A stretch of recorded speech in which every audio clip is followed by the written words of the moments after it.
15 years ago, there was a war. Well, war's broken out here plenty of times before. They've tried to invade the Southlands through the Northern Valley time and time again. Luck was never on their side, though, and their victories didn't last long.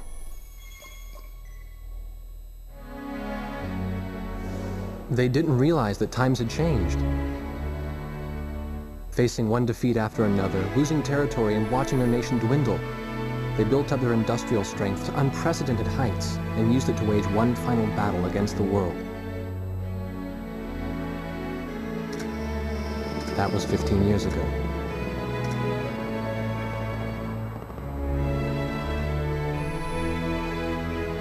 They fought ferociously, but were utterly defeated.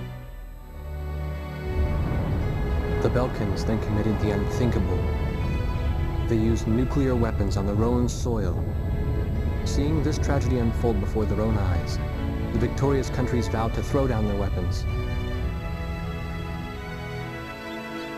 The world was once again at peace, and thanks to them, it seemed it would last forever. On a distant island, far away from civilization, the protectors of the peace take to the skies.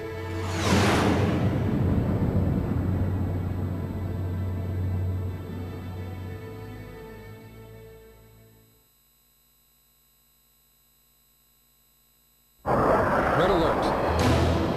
I was in the sky, trying to get the training team in my viewfinder from the rear seat of the lead plane. My pilot in the front seat was howling at the earth below.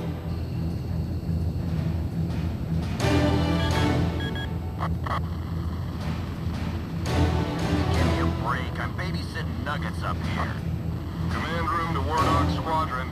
We have leakers, aircraft type unknown. Crossing the border at Cape Landers, bearing 278 to 302.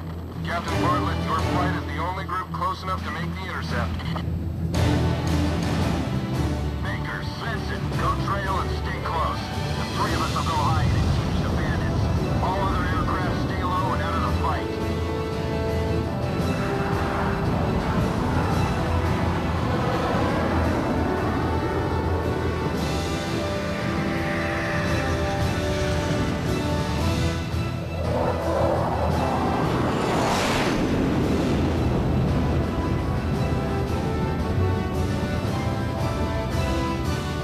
The world turned upside down, and my stomach turned inside out.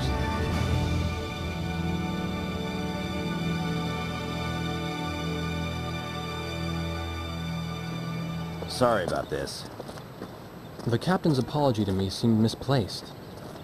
One instructor had survived the fight, but crashed on landing. The other one was killed in action high up in the clouds. It wasn't his fault that the unidentified aircraft fired on us without warning. Nor was it his fault that the low-altitude area where he sent his trainees was directly in front of the enemy. 8 people died because the command room had misplaced some zeros. That pilot in the number 7 was amazing. Did you see her fight back? I couldn't bear to watch. Nagase, you keep flying like that and you'll die real soon. I won't die, sir. The only surviving trainee's voice was almost a whisper. Are you sure? You look like you couldn't hurt a fly.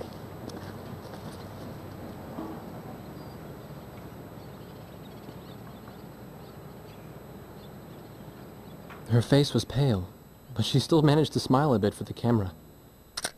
The photo, along with my camera, was confiscated by base security. It was as if our little undeclared war never happened.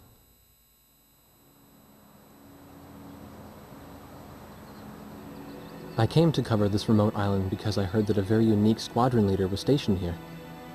I didn't realize he was this unique, though. This bad-mouthed, good-natured old firebrand could take the greenest of rookies and forge him into a fearsome fighter pilot. Of course, that possibility vanished with the day's encounter. The only crew he had left now were Second Lieutenant Nagase and the few pilots that happened to be on the ground that day.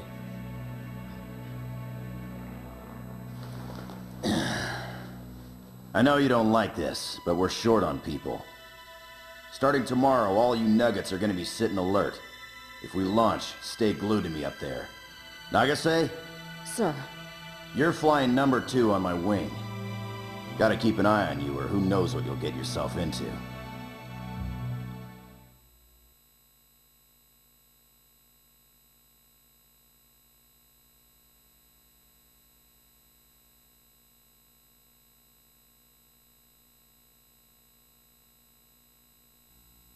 At ease, people. But don't get too comfortable. It's a grave situation for all of us right now. Let's get this briefing started. Another aircraft of unknown origin has entered Ocean Federation airspace. We have confirmed the target type as a strategic recon plane flying at very high altitude. Despite our repeated warnings, it continued to penetrate our ADIS and was fired upon by Ocean Coastal Defense Force SAMs. We believe one of our SAMs damaged the unknown plane, but did not destroy it. Radar shows that the aircraft is currently losing altitude and is attempting to egress feet wet towards the ocean. Intercept this target and force it to land for identification. Do not fire upon this aircraft until further orders are transmitted.